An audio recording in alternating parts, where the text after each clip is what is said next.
நமக்கு வயதாவதற்கான முக்கியமான ஒரு காரணத்தை கண்டுபிடிச்சிருக்கிறாங்க சயின்டிஸ்ட்.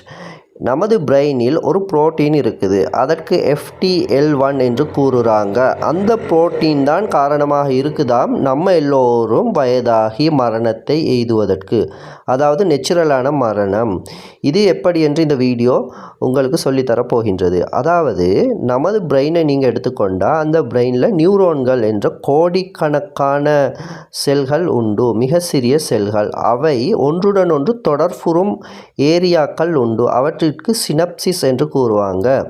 இந்த தொடர்பு கொள்கிறது தானே அந்த ஏரியாக்கள். அந்த ஏரியாவை சுற்றிலும் ஒருவித புரோட்டீன் சேகரிக்கப்படுது. அந்த புரோட்டீனுக்குத்தான் FTL1 என்று சொல்கிறாங்க. இந்த புரோட்டீன் இவ்வாறு நிறைய சேகரிக்கப்படும் போது நமக்கு வயதாகிறது. அது எப்படி என்றால் அந்த நியூரோன்கள் இணைஞ்சி அதுதான் இந்த முழு உடலுக்கும் ஓர்டரை போடுது, முழு உடலையும் கட்டுப்படுத்துது. ஏனென்றால் அந்த நியூரோன்கள் இணைஞ்சி செயற்படுவது தான் பிரெயின் என்பது. ஆகவே இந்த புரோட்டீன் கலெக்ட் பண்ணப்படுவதால் அந்த ஓர்டர் போடுவதை, பிரெயின் செயற்படுவதை அது கொஞ்சம் கொஞ்சமாக பிளாக் பண்ணுது. இதனால் ரெண்டு விதமான விஷயங்கள் நடக்குது. ஒன்றாவது, நம்ம வயதாகிறோம், நேச்சுரலாக வயது ஆகின்றோம், பிறகு மரணத்தை எய்துகின்றோம்.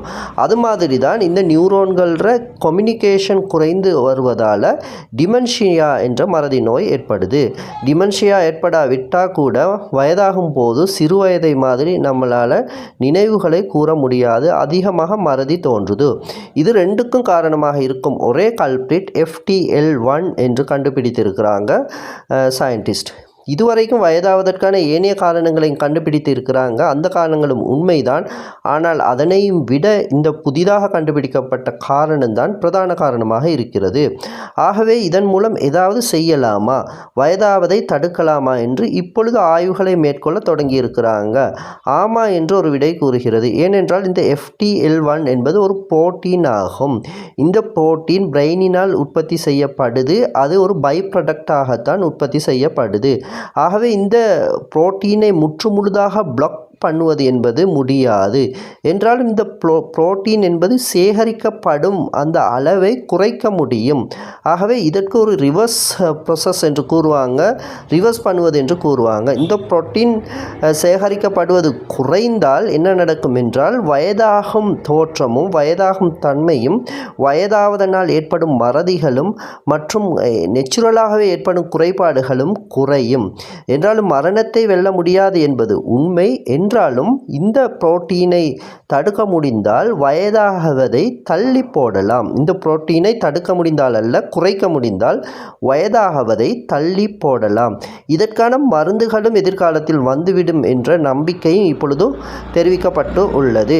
எனவே எமக்கு ஒரு சிறப்பான ஒரு கண்டுபிடிப்பினை விஞ்ஞானிகள் கண்டுபிடித்து தந்துள்ளாங்க. அதுதான் FTL1 என்ற புரோட்டீன் தான் வயதாவதற்கு பிரதான காரணமாக இருக்கிறது. அதனை பிளாக் பண்ண முடிந்தால், பிரெயினில் அதன் செயற்பாட்டினை தடுக்க முடிந்தால் நமக்கு வயதாவதனால் ஏற்படும் இடையூறுகளும் வயதான தோற்றமும் குறையும், மரணத்தை கூட தள்ளி போடலாம் என்ற ஒரு செய்திதான் அது. ஆகவே இது மாதிரியான சயின்ஸில் இடம்பெறும் புத்தம் புதிய தகவல்களை நாம் தொடர்ந்து உங்களுக்காக கொண்டு வருகிறோம். எம்முடன் இணைந்திருங்க, லைக் பண்ணுங்கள், ஷேர் பண்ணுங்கள் எமது வீடியோக்களை.